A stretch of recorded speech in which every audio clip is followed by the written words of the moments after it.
Yeah, we go a whole Now, half an hour. now we're live. Yeah, you and I just talked for 30 minutes.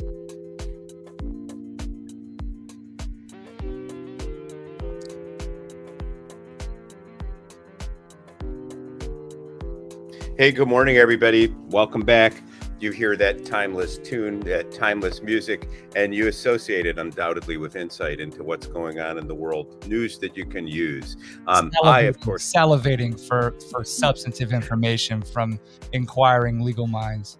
The Pavlovian response to intelligence. Me, I hear that and I think, oh gosh, this means I've only got a half an hour until I've got to leave for yet another day on Gilligan's Island. Slow motion law yesterday. My wife has come down to join me in DC, and so she attended the trial. I asked her what she thought on the break. She says, next time I'm bringing a book. And I think that summarizes it. I mean, there's lots of drama if you're involved in it, but I think from a spectator's perspective, there are so many sidebars, and the way the court has, and a sidebar, as you all know, is when the lawyers huddle together with the judge out of earshot of the jury to discuss some issue that the jury ought not to hear about, because it is the judge's role to serve as a gatekeeper and that to determine what evidence is and is not reliable enough to be presented to the jury. And the rules of procedure and the rules of evidence set substantive limits on what a jury can hear. One of the ironies is we call a jury trial a search for the truth, and we say that the juries will determine what the truth is by listening to two points of view. But in some cases, the juries just don't hear much at all of what the parties have to say, because the judge is so engaged in his gatekeeping function that the number of sidebars or hearings outside the presence of the jury dwarf what the jury hears. And there are days that it's been like that in the Proud Boys case. I remember after one particularly exhausting day, I was leaving court and said something to the prosecutor like, well, there's another day lost in paradise. And he looked at me with his own frustration and said, yeah, the jury was in the room for precisely 22 minutes today. And so yesterday wasn't quite as bad as that. But we do have Zach Reel on the stand. He was on the stand last week when we adjourned. He was on the stand all day yesterday, being cross-examined for most of the day. The cross-examination will resume today, and I presume will end sometime today. Then his lawyer will have a chance to what's called redirect him. Rehabilitate him after the attack by asking what the prosecution overlooked or challenging certain of the assumptions that informed the prosecution's questioning.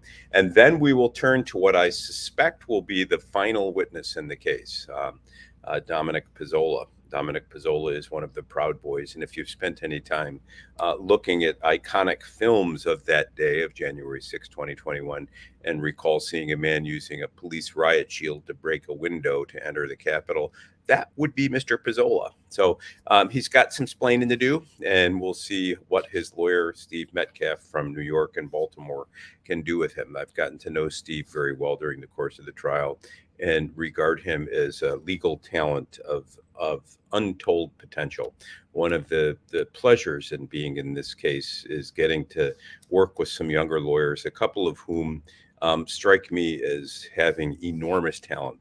It makes me regret being at the end of my career because I won't be around long enough to see what they make of theirs. But that's life, and that the cycle of life goes on. So the consolation is you get to hang out with me every day. I don't understand what the problem is, Norm. Well, that's true. When I want to bask in the glow of genius and when I feel lost in the dark shadow of my own despair, I realize that every morning Mike is waiting for me, and we've got an opportunity to exchange views. I want to pick up the ball where we left off yesterday. Turns out I was wrong. I tried to have a Babe Ruth moment, point to center field and say, look, here we go. What's this? Some oops, Rachel. We got a note there. So, I guess my prediction about the case off some oops. Hey, look, I tried.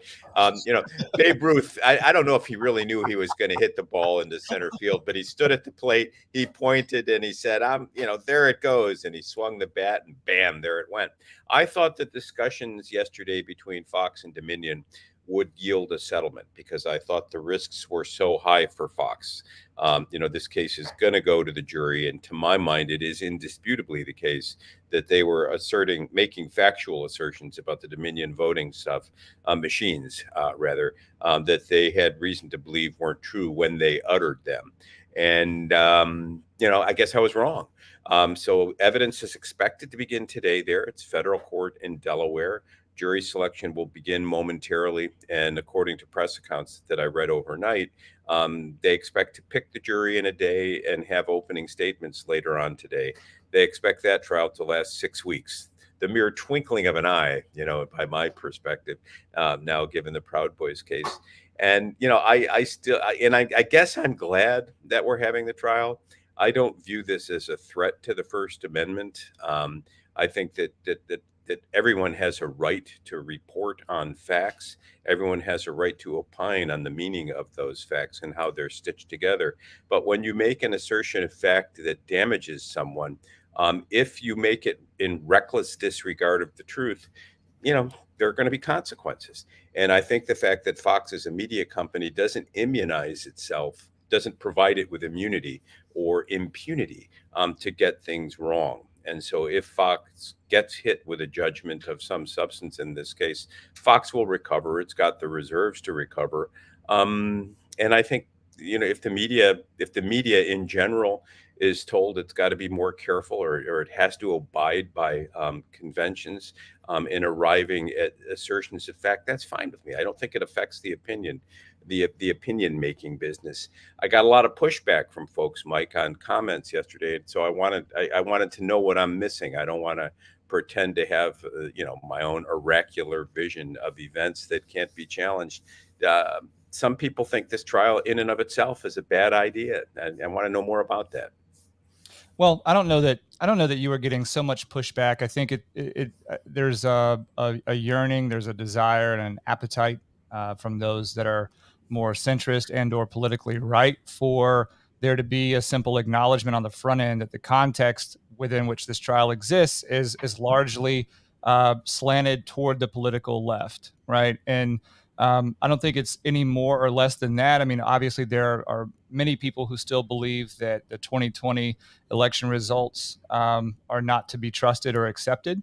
And that's not necessarily what we're talking about here, really. No, I agree. Right? And and that occurred to me overnight, because I don't want to be, so I don't know what happened in the 2020 election. I know that, all the people who voted for Trump were obviously disappointed. I know that given the pandemic, the use of absentee ballots and whatnot was accelerated. And I know that it appears from what I've read that the Democrats were far better at harvesting absentee ballots than Republicans were. I also know that there was expected to be a red spike, that is a lot of in-person voting for Trump, that would be overcome or at least challenged by a blue wave of absentee ballots later, which is how it played out. Now, in terms of individual acts of corruption within the states, I'm unaware of any state in which state election laws, and these are state election laws that are being administered, were administered so poorly, or that there was such systemic fraud that the results of any state's elections would be different. So having said all of that, I still support the litigation against Dominion, because I think that Dominion, I think assertions of fact were made about Dominion, that the machines cooked the numbers, that the machines were created by Cesar Chavez, and that the machines were to blame. I think there's a larger, broader institutional failure, and I think that failure is independent of the Dominion story. But what I hear you saying, Mike, is that the Dominion story catches people's attention because of their underlying dissatisfaction with the election process and the results. And I can't help but wonder whether Dominion is sort of like the coward's way out. It's the low-hanging fruit. We're letting this litigation become the symbolic instantiation of our discontent. And say that 3 times quickly. And if that, if that's the case, then it's really just another sideshow. I see Justin's comments here. Yeah. So before we get to Justin's comment, I do want to say that it appears to me that regardless of where you fall, or where one falls on the issue of dominion and what information is out there that informs that opinion. One thing is true, and it is that these electronic voting machines, as a vote tabulation service, I think the value proposition needs to be more heavily scrutinized. And what I mean is that for our country's history, we have had voting day, and we've had paper ballots, and we've had volunteers and election workers process these paper ballots.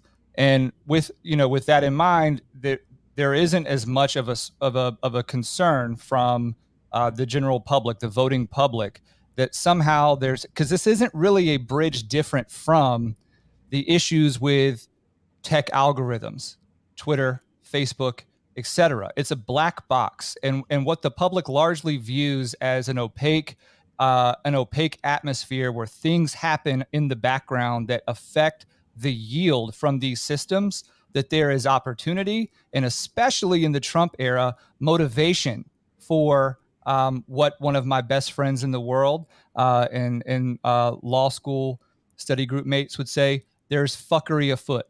And the issue is that we don't necessarily, as a voting public, have a way to properly scrutinize when and how fuckery may arise, or whether it truly is afoot. But it is enough that we know that these systems, and again, we look back at the 2020 election, and it wasn't a vote, it wasn't an election day. It turned into what, Norm? Election week, election month. Well, there's an election, yeah, no, where and so I have heard those say, or I've heard some say that we ought to be able to tabulate and report the results in a day. That yes, other republics do that, and I think that is a goal. And I think this illustrates this last election cycle illustrates the importance of that. And I don't know whether it was COVID that left people unprepared. In other words, I don't know whether COVID arose and arose and caught us all by surprise, such that we were ill prepared for efficacious or quick counting of votes, and I'd like to know that. And so I think that going into 2024, there really ought to be a press on the quick and prompt counting of votes. And if that means we have to adjust when people file absentee ballots, or restrict the manner or in which they can be approved to file them, or get to file them, I guess I would be in favor of that, because of the legitimizing character of transparency. Because I don't think it does the Republic any good to have the results hang in the balance and to be shielded, as you point out, by a black box. I think also, and just to, I want to go over here to Rumble and acknowledge several comments that we have there. BTL is in the chat. Freedom Lover Lawyer Will. Janice is here this morning. And BTL says, what happens if news agencies are no longer allowed to talk about taboo topics that there is a growing public concern? Well, but BTL, so no one is suggesting that a news outfit should not be able to talk about public concerns or growing issues. I think what this Fox case stands for is how you talk about it. So, for example, you can say everything that Mike and I have just said. You can even suggest that there's problems and suspicions about the integrity of black boxes. But I think, absent proof that the black box is a fraudulent device, a device that is engaged in fraud, I don't think you can assert of the black box that it lied, cheated. But how in the world are we supposed? I don't even know that that's a reasonable place to start, Norm. Because how is the public writ large supposed to bear the burden of proof that these things are transparent when we have no way of verifying that? One hope I had for the development of blockchain and cryptocurrency was that somehow we would be able to instantiate some version of voter identification by and through blockchain, right? Some sort of secure key unique to individuals that would be decentralized and could be audited by the individual. Now, I know that that's somewhat idealistic. Well, no, it is, because what you'll say, well, you're satisfied because you understand the blockchain. But suppose that you're a blockchain purveyor. The Boyer blockchain is the approved method of counting the votes. Some knucklehead like me, who doesn't know about it and doesn't like the results, is going to say Boyer cooked the blockchain. And you'll say, oh no, it's right here. But now I get on Fox News. Tucker has me on. I know Mike Boyer. I remember him when he played basketball and was an ambidextrous dribbler. And that guy could, sell ice to an Eskimo. And I don't trust that blockchain of his because, Cesar Chavez had him on his payroll. And if that's reported as true, the next application for your blockchain, whether that be as a shopping device or some other record-keeping mechanism, you'd be hurt in the marketplace because of those assertions of fact about you. Understood. So don't you think that you would be entitled to some protection from out-and-out false statements about you? And the public's right to know doesn't mean that those who pretend to search for the truth can malign anyone simply to satisfy the public. So I think I'm just not sold on the need for something like Dominion voting, right? That's a different question. I agree. I know that. And so I just want to go backward. And I took a quick tangent to say that was one of my hopes. I don't think it's realistic at this point, not for the reason that we're talking about with the Fox and Dominion issue, but for other reasons. But one thing that comes up, and one thing I wanted to point to with respect to Vivek Ramaswamy and his appearance on Tim Pool's Culture Wars podcast, this has been maybe a week and a half ago, and I think I sent you a text about it. Lawyer Will brings up the issue of voter ID. And in that podcast, which I do encourage anybody who's listening to us or watching us, do give the time. And I know that there's at least one of our followers on Twitter who engaged me and said that it was somewhat garden variety. I didn't see it that way. I was actually moved by the recognition of what we have already called selective service in the United States, right? Really probing around the issues of citizenship and saying that every man of suitable age must register for selective service. And how is that not already some sort of de facto version of voter identification potentiality, right? And then there's also a notion, I think, that is held now by the political right, that is, why is it such that we have reduced the idea and the act of voting, which has become through Supreme Court precedent a right? Your right to vote. How have we reduced it to something that may be harvested? As if speech can be harvested, or the Second Amendment could potentially be harvested. Why is it such that there is an opportunity for one political party or the other to game that part of our political process in a way that reduces behavioral independence and reduces the aspect of doing a civil service that is voting and participating in our society? I think that the Fox and Dominion issue encapsulated, if I could distill it down to its essence, it is a growing frustration among those who recognize that by and large, the right to vote has been bastardized and diluted because it's being used to just sort of like grab big blocks of votes from people who wouldn't otherwise give a damn to go out and do it. Well, and so eligibility for votes, voter qualifications. I mean, buried within everything you've said is a sort of civic responsibility requirement to vote, which is close to saying there needs to be a civic literacy requirement, which is close to saying you must be invested enough in the system to have a poll tax. And this reflects a broader discussion about the meaning of participation in American life. And so, on one end of the spectrum, and I'm not sure that right or left makes sense here, but on one end of the perspective, there is a sort of Aristotelian perspective. Chapter 3 of book 1 of the Politics talks about citizenship. And it says a citizen is a person who's capable of deliberating about the good, and all citizens should deliberate. And people say, yes, see, Aristotle's a Democrat. No, he wasn't. In that same chapter, he talked about the fact that most people are incapable of deliberation and that certain people are slaves by nature and therefore ought not to be able to deliberate. So I'll call that the elitist, and I'll just call that an elitist perspective. Then there's the mob rule perspective.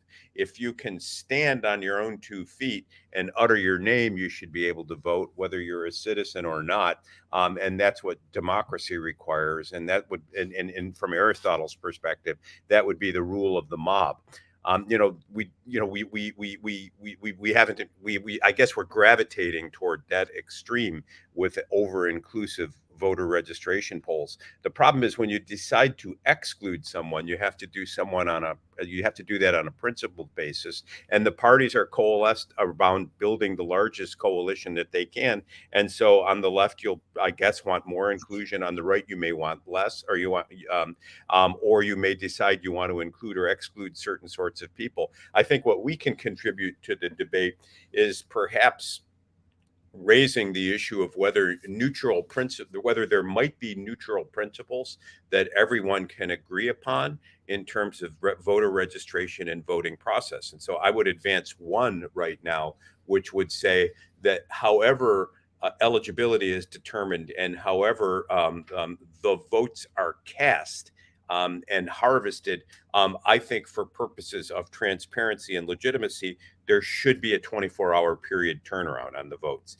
It should be possible to design an electoral system where votes that count are counted within an hour. That seems to me a proposition that I would start with and then reason backwards. If that means then that we can't distribute absentee ballots 3 weeks in advance or 1 week before the election to senior centers removed from poll counting places, well, then that's life. And maybe we can't do that. And I might be willing to engage in a set of cost benefit discussions about inclusion or exclusion if we decided to place great enough weight on transparent and quick turnaround. So, I don't want to make this into a podcast about voting. I mean, I want to just throw that out. We should continue down this road because we do have people who watch and listen to our streams who desperately want us to get into the citizenship issue. All right, well then maybe that was not, and we don't necessarily have to do that today. I think that I would say I'm ill-equipped today to go to that. You're equipped every day. I mean, isn't that your wife's nickname for you? Yo, ill-equipped. Here's my honeydew list. It's young, ill-equipped, right? Young, ill-equipped. Yeah, and I'm old, ill-equipped. But the Vivek interview with Tim Pool really ignited something in me and it felt really intuitive. There was an observation that our political process is failing us from a perspective of fulfilling those who give themselves to it, devote the time and energy to discern between candidates, both at the local, state, and federal levels, and those who are just being sort of weaponized against their own self-interest and the interests of others who take pride in that process and who are looking to better the republic as we know it. So I think that, this is something that we should, and perhaps we should look for someone skilled and experienced enough to talk in significant detail and do a long form on this. I think citizenship, voter identification, and then notions of voting in the future, we should definitely spend some time on that.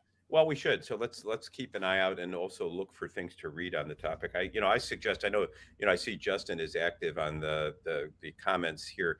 Justin, you want to know what to read. You've asked for reading lists before. I'm not going to be so presumptuous as to suggest that I have one, but you've heard us refer to Aristotle time and again. So, take a look at Aristotle's Politics and make a commitment to read it, and then remind yourself of the classic line of George Santayana, a former philosopher at Harvard a century or more ago, who said that all of philosophy is a footnote on Plato and Aristotle. Basically, we're just repeating the themes, at least in the West, that they expressed. The discussion of citizenship in a republic and in a democracy begins with Aristotle. And so I would recommend folks just take a look at book 1 of Aristotle's Politics, and you're going to say, oh, he's too hard. I don't want to do this. I don't want to do that. He's not too hard. This is life. This is your life. Ideas are reality, and you are what you read, and you become what you think. And so reach high and become better. Hey, let's shift gears real quick because time is passing.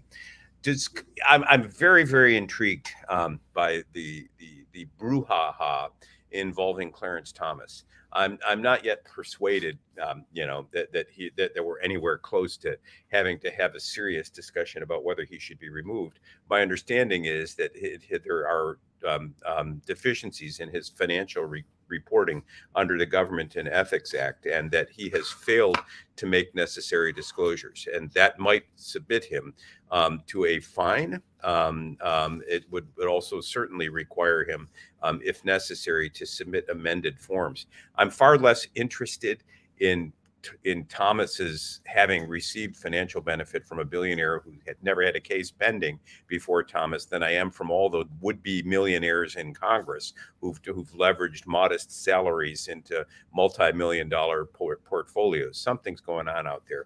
But this is a cause du jour, and I'm hearing a lot of discussion now of whether he should be hauled before Congress as part of Congress's oversight responsibility. And I saw none other than Richard Blumenthal, one of my senators, talking about bringing Thomas before Congress to discuss his financial affairs. And so the question arises, can a congressional body issue a valid subpoena to Clarence Thomas?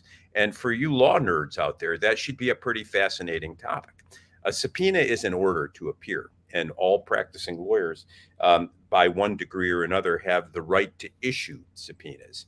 In Connecticut, for example, when a lawyer passes the bar, he or she also becomes what's known as a commissioner of the Superior Court. That means I can issue a subpoena that is the practical effect of a court order requiring you to appear. If you don't appear and it's been served on you, in other words, I can show to a judge that you received this subpoena, I can show to a judge that you didn't appear as required, I can request what's called a capious warrant for you. I can have you arrested and brought to a location to comply with the requirements of the subpoena. It's a stern and harsh remedy, but it's got teeth. Here is the problem that I see with efforts to subpoena Thomas. Congressional oversight committees have what are known as plenary power. That is absolute power. They are not bound by rules of evidence. Those are rules that bind the judicial branch. Congressional committees are not bound by court rules or procedures because that's the judicial branch. Well, and Norm, we've talked about this in pretty significant detail when it came to your representation of Alex Jones and the subpoena before the January 6th committee. And in fact, you did a huge exploration on this topic from an almost legal and academic perspective to understand where those dividing lines were. And you even went so far as to figure out, how far the attorney-client privilege would guard you. That's exactly right. Contempt of a congressional subpoena. So let's play out a subpoena for Clarence Thomas. The Congress has the ability to issue a subpoena, but the courts are not required to enforce the subpoena. So if Congress were to issue a subpoena for Clarence Thomas and he were to say it ain't worth the paper it's printed on, Congress's remedy would be to send the sergeant at arms of the Senate, if it were the Senate, or of the House, if it were of the House. These are separate officers to take Thomas into custody, and that to me would be a shocking turn of events, and I can't imagine that either the House or the Senate wants to take it that far. If I'm Thomas and I got the subpoena, a congressional or a Senate subpoena, I think what I would say is I've got a lifetime appointment. If you don't like the way I'm doing my job, come and get my job. But otherwise, go pound sand. And I think he would be within his institutional rights to do so. And whether whether that would be a sufficient and necessary and sufficient grounds to have an impeachment proceeding against him, I guess would be decided on partisan grounds. And so and one of the things I learned about congressional oversight committees incident to my representation of Alex Jones is they're political. I know, not silly me. Wait a minute. I looked at Congress and I saw politics. Wow. The elevator does go all the way to the top, folks. It's just not a very tall building. And so I think that what we've got here is another brewing constitutional conundrum, crisis maybe, involving the separation of powers. And I'm encouraging Clarence Thomas to hold firm. If I were he, I would submit an amended return if I thought it was necessary under the Ethics in Government Act. If I didn't think I'd do anything wrong, well, then let somebody bring the complaint and let him respond to it. But the notion that a Supreme Court justice has to go to the House or the Senate to give an account of his conduct while in office is, to me, shocking. And once we go down that rabbit hole, when will it ever end? Because I think that the financial issues surrounding Thomas, to me, are far less interesting than the financial issues surrounding the run-of-the-mill congressman, and nobody holds them accountable for their windfalls. Now, those of you who are historians at the court will say, what about Abe Fortas, a dishonest Abe? He was a Supreme Court justice at the time of the Nixon administration. What a joke of a comparison, by the way. I'm just going to throw that out there. What an absolute disingenuous, gaslit comparison. Please disregard anybody talking about that. And here's why. Fortas took money from a man who had a case actually pending before the courts, or was involved was being criminally prosecuted. And Fortas took money from this man amid suggestions that the man asked him to go to the president asking for a pardon. Historians disagree about whether Fortas actually ever sought that anticipatory pardon, but Fortas was forced from office and agreed to step down. And maybe he should have. I don't know. I'm not a student of that era. I don't know enough about it. But I think it's different than the Clarence Thomas situation. So my view is, for institutional reasons, Thomas should hold firm. If Congress wants to force the issue, let them force it. Let's have it out. But I think that the politics of it will be that people are far less concerned about Clarence Thomas's integrity than how he votes. And it's how he votes that drew their attention to him. And once that's unmasked, you begin to see what's really at stake in potential impeachment of Supreme Court justices. And that is a sort of legislative override of unpopular decisions. And that ain't the way it's supposed to be. And on that note, Mike, I'm going to object. Overruled. Oh, I am so ready for today. I'll overrule every single one of them. Do it again. Do it again. Objection. Overruled. Oh, so we've got a nice compliment for you here on YouTube. Norm possesses an extraordinary gift for humor, effortlessly lighting up any room with his wit and charm. I must agree. With that. And I will just, as a parting word here on the Justice Thomas thing, I have a great deal of reverence and respect for Justice Thomas. I think for a long time, he's been a darling of the right. I think he's an elite thinker. And I also believe that he represents the cerebral cortex, if you will, the most important part of the right's control, if you take it in partisan terms, of our 9-justice Supreme Court. And for that reason, the political left has every reason and incentive to continue these attacks on him. It started when he was attempted to be confirmed. He came up with the phrase high-tech lynching, and it continues to this day. So my personal belief is that this is a sham. Harlan Crow, whether he's a billionaire or not, has been a friend of Justice Thomas for years prior to this. We're going to have to end this note with respectful disagreement. I don't view him as an intellectual beacon. I view him as a high-tech undergraduate. And I am so tired of reading about John Locke in his opinions and so forth. It used to be, there was a point in our history where Supreme Court decisions were intelligible and an average citizen could read them and understand what the court said. When we took a turn toward originalism, they became bad doctoral dissertations at second-rate universities. And Clarence Thomas has written many of them. So let's talk about that tomorrow. I guess indeed we will. I'll spare everybody again for the plugs. You know where to find us, you know when to find us, and you know what to do. Throw a thumbs up on this video, and we'll see you tomorrow morning, 7:45 a.m. Eastern. You can also join us on Locals, and for that, Norm, we have you to thank. So go get them in court today. Again, I'm going to preemptively overrule whatever you say, and we'll see you tomorrow morning. All right. Maybe we can get into the Clydesdales. I want to talk about horses and beer.